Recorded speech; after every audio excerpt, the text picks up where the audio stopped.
මගේ බයිසිකලේ ඔයාලට පෙන්වන්න නැති බයිසිකලේ රිම් එක පැලිලා තිබ්බේ.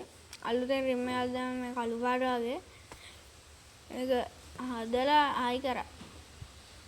රිම් එක පැලිලා තිබ්බේ බ්‍රේක් කට්ට ගෙවෙනකම් පැදපු හින්දා. ඔයාලත් බ්‍රේක් කට්ට ගෙවෙනකම් පදිනවා නම් කලින්ම බ්‍රේක් කට්ට අයින් කරන්න. නැත්නම් ඔයාලගේ රිම් එක පැලේවි.